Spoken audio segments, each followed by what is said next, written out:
मोहतरम जनाब मौलाना फजलुर रहमान साहब और स्टेज पर मौजूद पीडीएम की तमाम जमातों की क़यादत, लीडरान और फैसलाबाद के शेरों,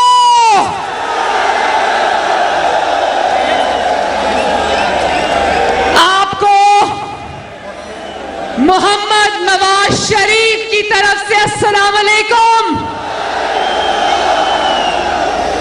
आपको मोहम्मद शहबाज शरीफ की तरफ से भी अस्सलाम अलैकुम। और आपको आपकी बेटी, आपकी बहन मरियम नवाज शरीफ की तरफ से भी अस्सलाम अलैकुम। सबसे पहले मुझे ये बताओ, मेरी आवाज आ रही है? तुम्हें मेरे दाएं जानिब शेर अली साहब खड़े हैं, मेरे बाएं जानिब मुस्लिम लीग नून का शेर राना सनाउल्लाह,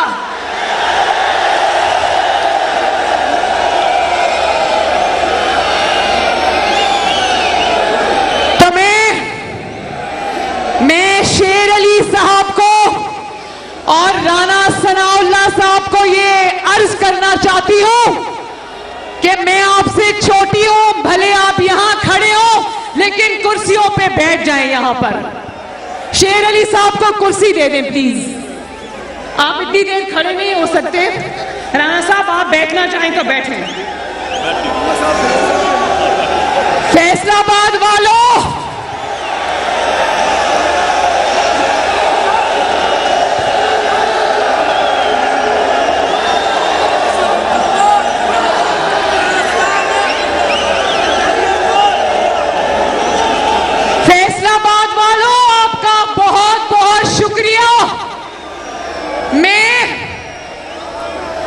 मैं फैसलाबाद की हदूद में 5 बजे एंटर हुई थी और मैं जलसा गाह में 8:30 बजे पहुंची हूं।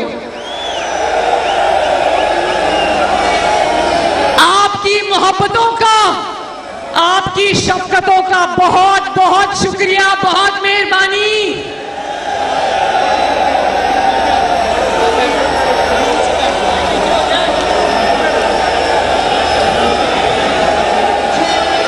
सबसे पहले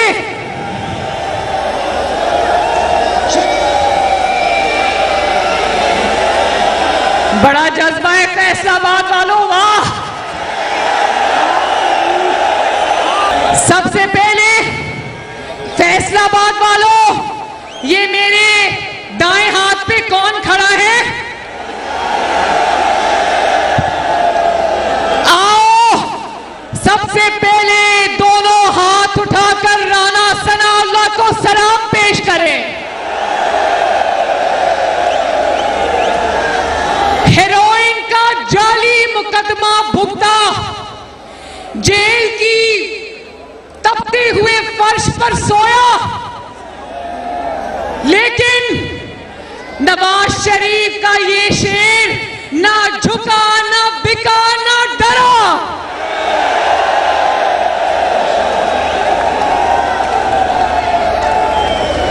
और मेरे दाएं जानिब शेर अली साहब हैं। आबिद शेर अली की बीवी की वफात हो गई, वो पाकिस्तान नहीं आ सका, ना झुका ना बिका, कायद के साथ आज भी डट के खड़ा है। फैसलाबाद वालों, आपको शाबाश, आपने ऐसे बेटे पाकिस्तान को दिए हैं।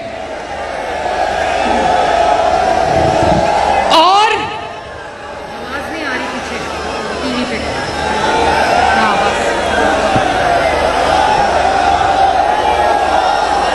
फैसलाबाद वालों, आपको याद है, एक सेकेंड, मुझे पता है बहुत जज्बा है, मुझे पता चल गया है। सुनाना चाहता हूँ, एक नारा लगाना चाहता हूँ, वोट को इज्जत दो, वोट को इज्जत दो, वोट को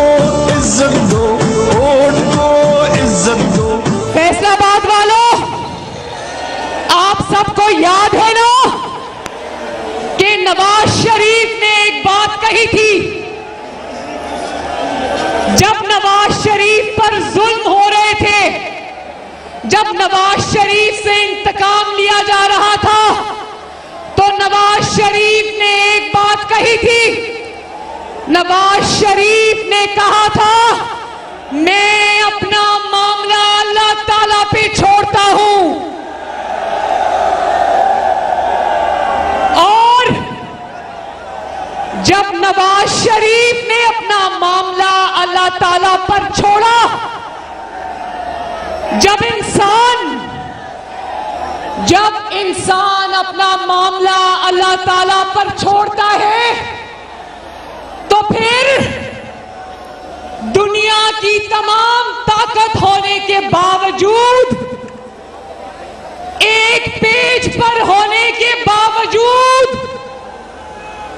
तारीखी नाकामी, तारीखी जिल्लत, तारीखी रुसवाई जालिम का मुकद्दर बनती है।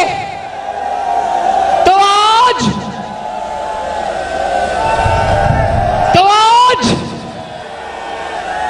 बताओ फैसलाबाद वालों,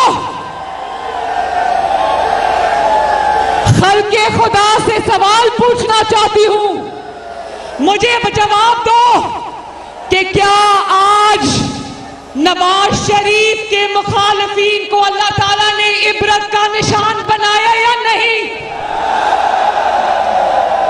हाथ उठा के गवाही देते हो? मैं बताती हूं कैसे। एक एक करके, ये जरा म्यूजिक बंद करें प्लीज,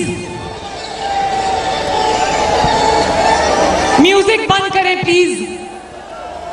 आज फैसलाबाद के सामने एक एक करके सब चीजें रखूंगी, जिसके बाद ये पता चलेगा कि जिसने अपना मामला अल्लाह ताला पे छोड़ दिया, अल्लाह ताला ने उसको किस तरह सुरखरू किया, और जालिम को अल्लाह ताला ने नाकाम और नामुराद कर दिया ताकत के बावजूद।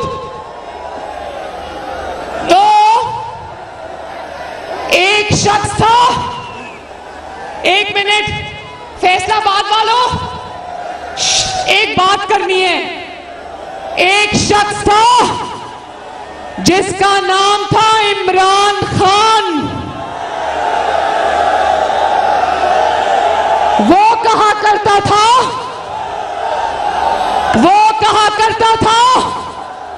जब आटा महंगा हो जाए तो समझ लो वजीर आजम चोर है।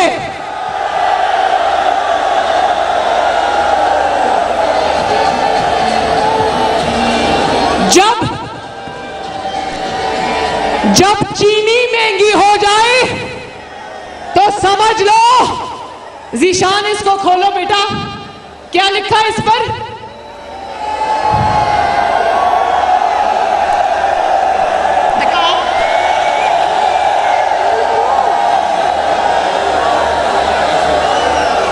जब बिजली और पेट्रोल की कीमतों में इजाफा हो तो समझ जाओ कि वजीर आजम चोर है।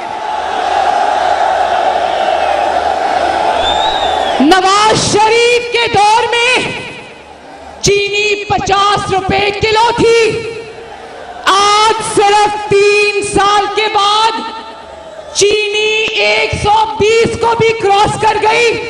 तो फैसलाबाद वालों बताओ चोर कौन हुआ? नवाज शरीफ के दौर में रोटी 2 रुपए और फिर 5 रुपए हो गई। आज जब रोटी 25 रुपए की हो गई तो चोर कौन है? नवाज शरीफ के दौर में बिजली 10-11 रुपए यूनिट हुआ करती थी। आज जब बिजली 24, 25, 26 रुपए यूनिट है तो चोर कौन है?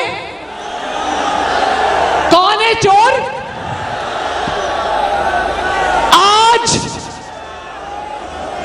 नवाज शरीफ के दौर में नवाज शरीफ के दौर में पेट्रोल 70 रुपए लीटर था, आज पेट्रोल 138 रुपए लीटर है। तो चोर कौन है?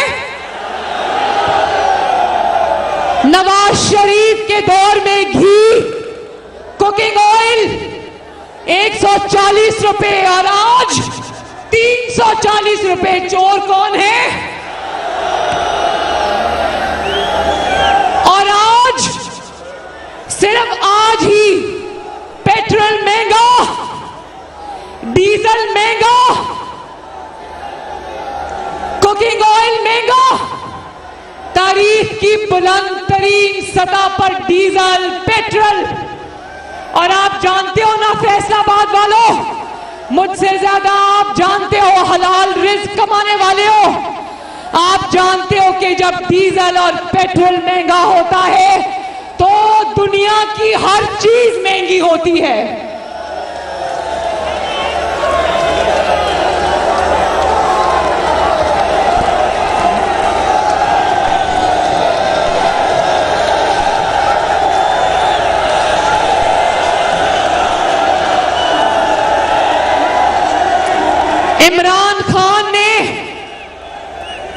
इमरान खान ने एक ही वादा पूरा किया, पता है कौन सा वादा?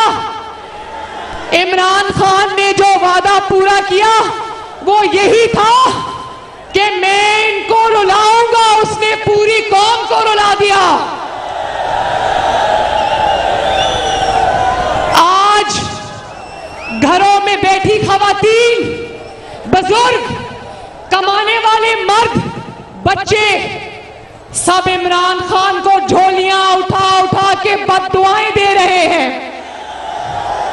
बिजली का बिल दे तो पेट्रोल डलवाने के लिए पैसे नहीं, अगर पेट्रोल डलवाएं तो दवाई के लिए पैसे नहीं, अगर रोटी खाएं तो गैस का बिल देने के लिए पैसे नहीं।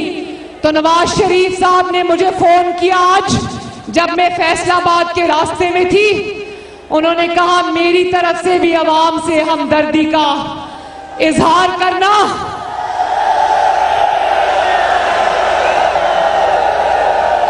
और अवाम से कहना, फैसलाबाद के अवाम से कहना, पंजाब के अवाम से कहना, खैबर पख्तूनख्वा के अवाम से कहना, बलोचिस्तान के अवाम से कहना, सिंध के अवाम से कहना कि जब तुम पर तकलीफ आती है तो नवाज शरीफ का दिल खून के आंसू रोता है।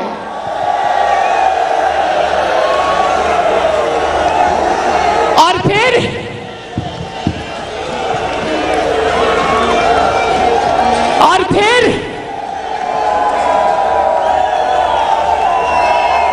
सिर्फ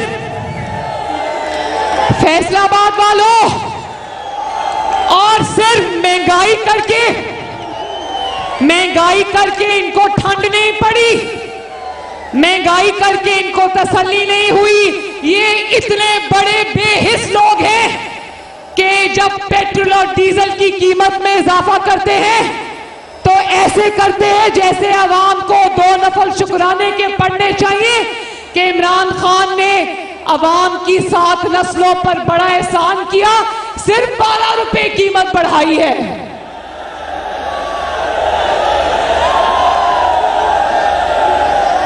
इतने ज्यादा बेहिस हैं कि इनके वज़रा आवाम के निवाले गिनते हैं,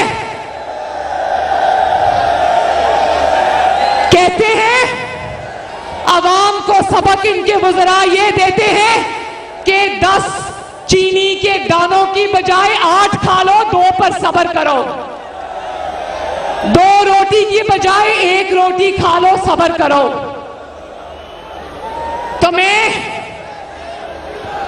अगर चंद लाइनों में फैसलाबाद वालों, मैं अगर चंद लाइनों में आपको इमरान खान की 3.5 साल की कारकर्दगी का खुलासा समझा दूं तो जरा गौर से सुनना। तुम्हारी 3.5 साल की कारकर्दगी की दास्तान सुन लो।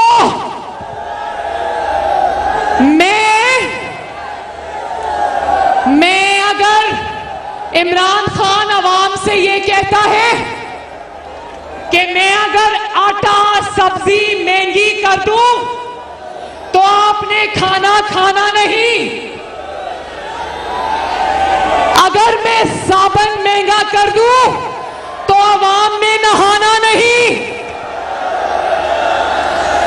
अगर मैं पेट्रोल और डीजल महंगी कर दूं तो आपने कहीं आना जाना नहीं, अगर मैं बच्चों की फीस और किताबें बढ़ा दूं तो आपने अपने बच्चों को पढ़ाना नहीं,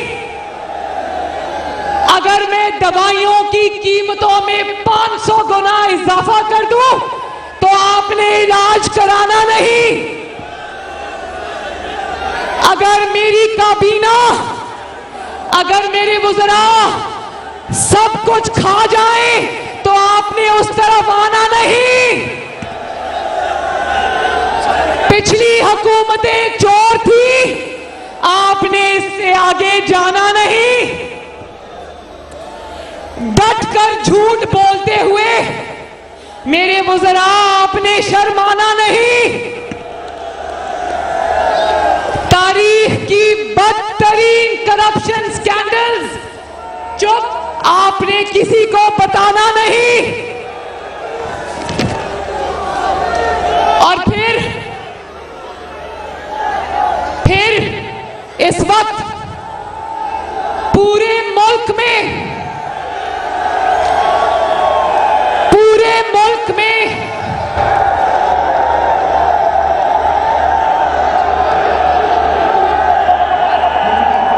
पूरा मुल्क, पहले म्यूजिक बंद करें।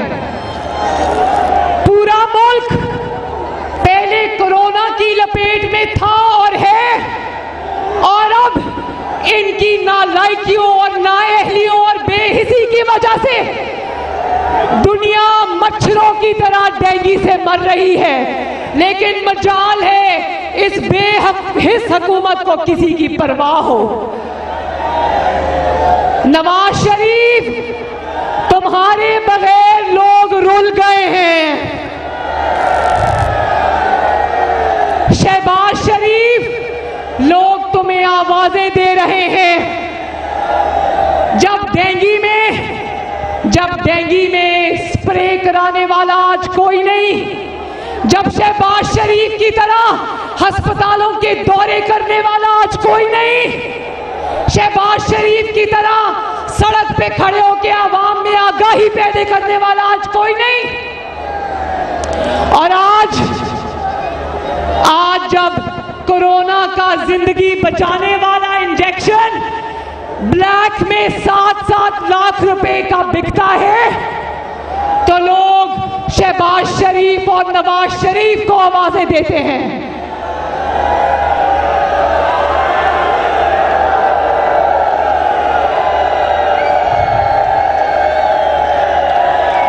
और फैसलाबाद वालों, 1 करोड़ नौकरियों का किसने वादा किया था? कितने करोड़ नौकरियों का वादा किया था? तो फैसलाबाद वालों, जब अपने घर का दरवाजा खोलते हो तो सर पर नौकरियां आके गिरती हैं या नहीं गिरती?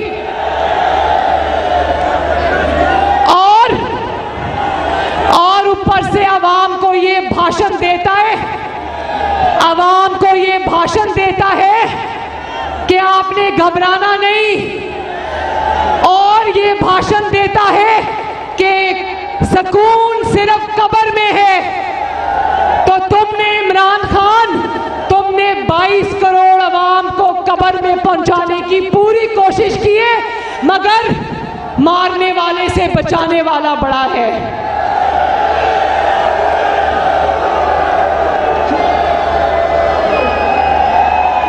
फैसलाबाद वालों, कारोबार करने वालों, तजारत करने वालों, इमरान खान की हुकूमत का ये हाल है कि गर्मी आती है तो बिजली गायब, सर्दी आती है तो गैस गायब, और फिर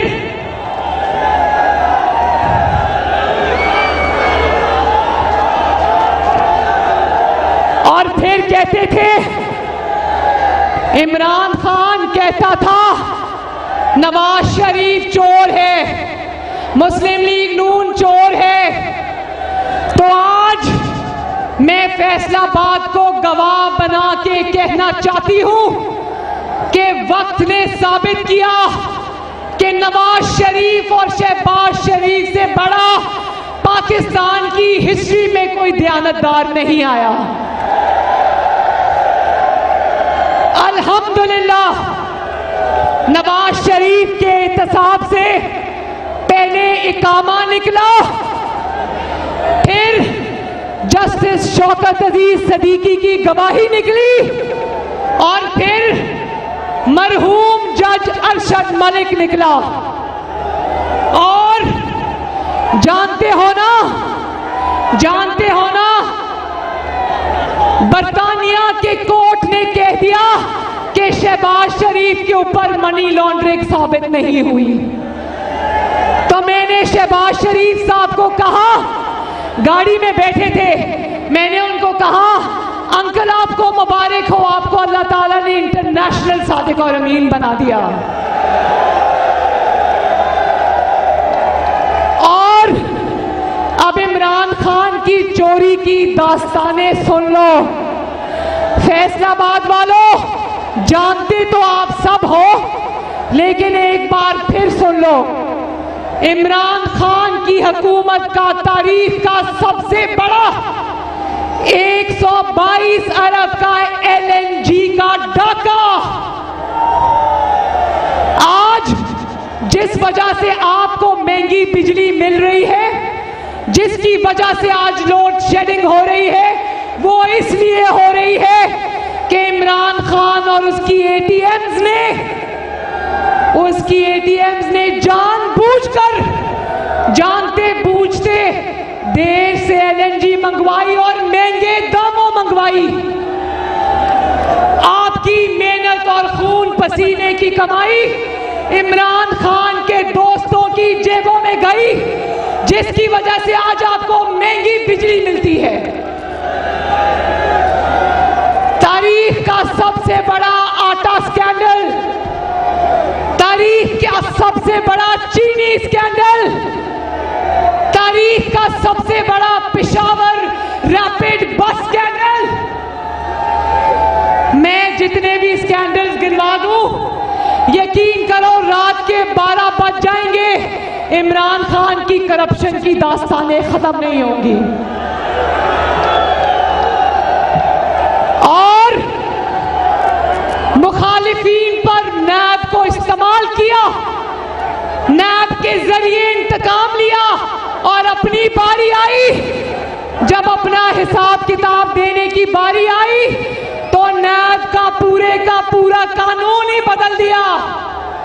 तो भाई तुम नैब का कानून उड़ा दो, तुम उसके चेयरमैन को एक्सटेंशन दे दो, तुम अपने आप को और अपने वुज़रा को अब इत्तेसाब से नहीं बचा सकते।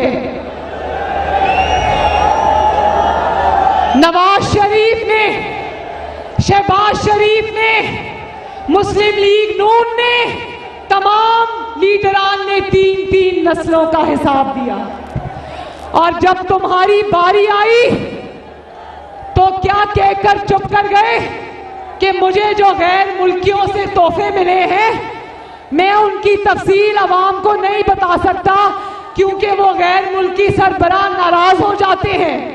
तो फैसलाबाद वालों, मुझे इस बात का जवाब दो कि जब तुम उन गैर मुल्की सरबराहान से तोहफे लेकर जेब में डाल रहे थे, उस वक्त तुम्हें किसी का ख्याल नहीं आया?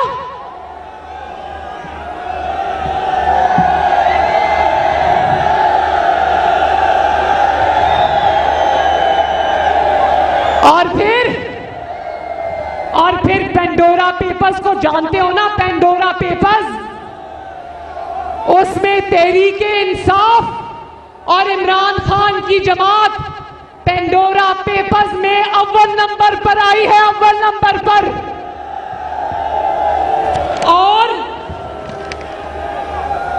और हमें कौम को क्या सुनने को मिला? कौम को सुनने को मिला कि इसमें इमरान खान का नाम नहीं है। तो फैसलाबाद वालों, मुझे जवाब दो, कभी सुना है? एक मिनट, बड़ा जरूरी जुमला है, जरा सुनना। कभी सुना है कि चोरों का जो सरदार है वो ईमानदार है? जरा मेरे पीछे बोलो, इमरान खान को आवाज जानी चाहिए कि चोरों का जो सरदार है वो ईमानदार है? हरगिज नहीं। तो अब कहां है वो जेआईटी?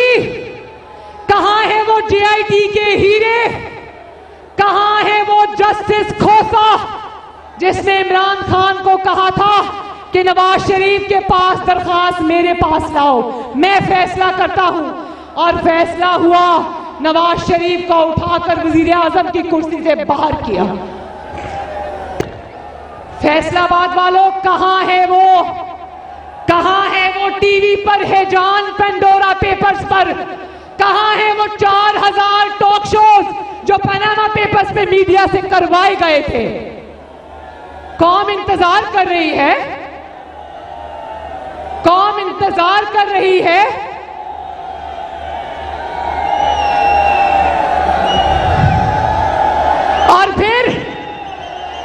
और फिर कहते थे मकाफाते अमल देखो।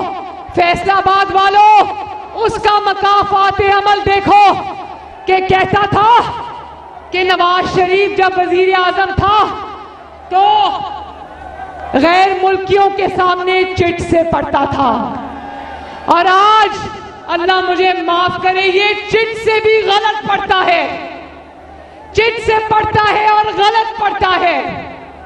और नवाज शरीफ के वक्त में तो फॉरेन पॉलिसी ऐसी थी कि पाकिस्तान में, दुनिया भर में पाकिस्तान में इन्वेस्टमेंट आ रही थी, सीपेक बन रहा था, दूसरे मुल्कों के सरबराह चलकर पाकिस्तान आ रहे थे। और इसकी फॉरेन पॉलिसी क्या है कि मोदी मेरा फोन नहीं उठाता और जो बाइडेन मुझे फोन नहीं करता।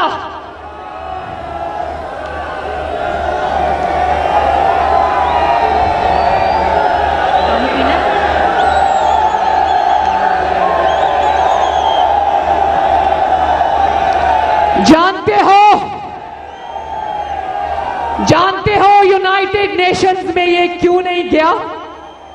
यूनाइटेड नेशंस में ये इसलिए नहीं गया कि कोई दुनिया के मुल्क का सरबराह ना इससे हाथ मिलाने पर तैयार था, ना इसको मिलने पर तैयार था।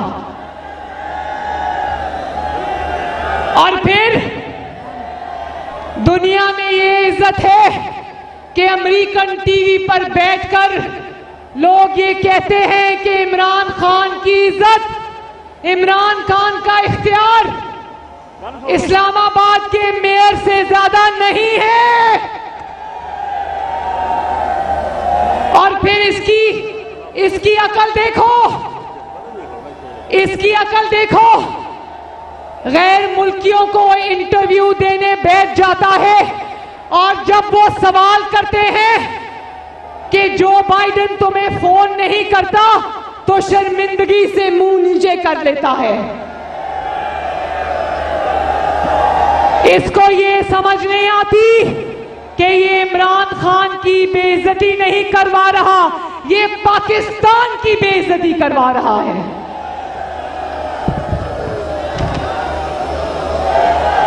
और आखिर में आ जाओ एक बहुत जरूरी बात पर।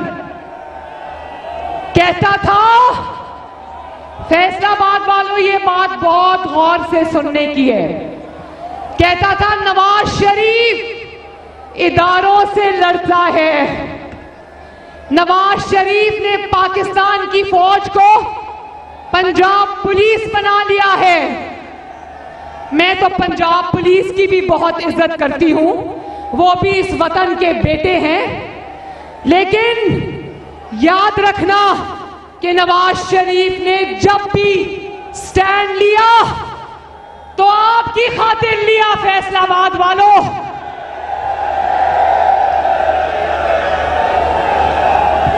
नवाज शरीफ ने जब भी स्टैंड लिया, जब भी टकराव हुआ तो वो पाकिस्तान के अवाम की खातिर हुआ, वो आपके वोट की इज्जत की खातिर हुआ, वो प्राइम मिनिस्टर ऑफिस की इज्जत की खातिर था, वो सिविलियन बालादस्ती की खातिर था। और फैसलाबाद वालों, नवाज शरीफ ने सिर्फ स्टैंड नहीं लिया, नवाज शरीफ ने उस स्टैंड की इतनी बड़ी कीमत अदा की है। उस स्टैंड की पादाश में नवाज शरीफ ने अपनी 3 हुकूमतें गंवा ली। कितनी हुकूमतें? जेल बर्दाश्त कर ली, बेटी को जेल जाता देख लिया, जमात को जेल जाता देख लिया, अटक किले में कैद की सऊबतें बर्दाश्त की, झूठे मुकदमे बर्दाश्त किए, झूठे फैसले बर्दाश्त किए, इंतकाम का सामना किया। और इमरान खान की बारी आई, इमरान खान की बारी आई तो सिर्फ फौज के इदारे पे हमला नहीं किया, बल्कि फौज के इदारे पे खुद कुछ हमला किया। और जानते हो, अपनी बारी आई तो उस एक शख्स को कुर्सी पर रखने के लिए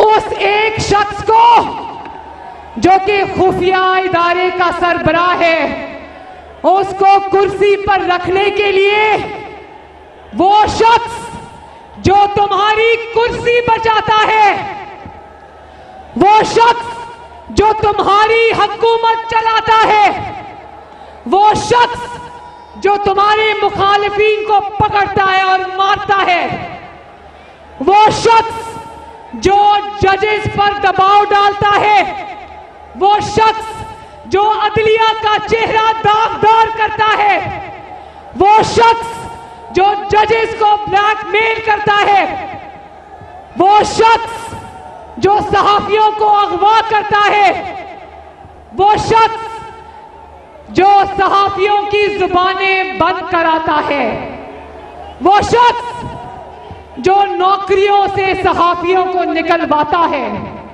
वो शख्स जो तुम्हारे लिए चैनल्स को बंद कराता है, वो शख्स जो तुम्हारे लिए डब्बे भी उठवाता है और इलेक्शन चोरी भी करता है।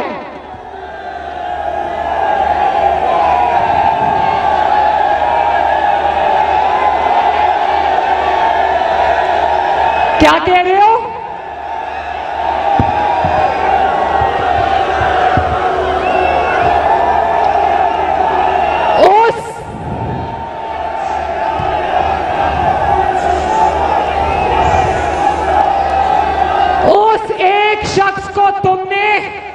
सुन लो, बहुत जरूरी बात है पाकिस्तानियों, उस एक शख्स को जो तुम्हारा माई बाप है, तुमने उसको ओहदे पर रखने की खातिर पाकिस्तान की अफवाज को तुमने पूरी दुनिया में तमाशा बना के रख दिया।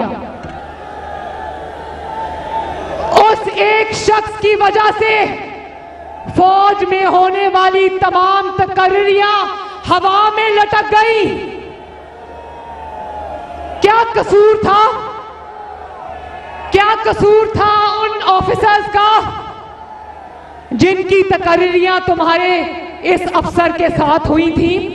किसी ने कराची जाना था, किसी ने पेशावर से आना था। क्या कसूर था उन अफसरान का जिनका तमाशा तुमने पूरी दुनिया में बना के रख दिया?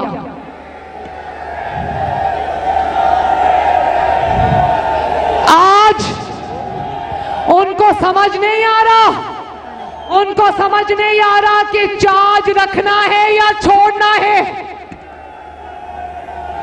क्या सिर्फ यही वजह थी कि तुम अपनी गिरती हुई हुकूमत को बचाना चाहते थे, या ये भी वजह है कि तुम्हारा हिसाब किताब ठीक नहीं चल रहा? आला फौज के आला अफसरान की तकर्रियां जानते हो कैसे हो रही हैं? फौज की तकर्रियां वजीर आजम नहीं कर रहा, कोई और नहीं कर रहा, इदारे नहीं कर रहे, फौज की तकर्रियां जिन भूत कर रहे हैं।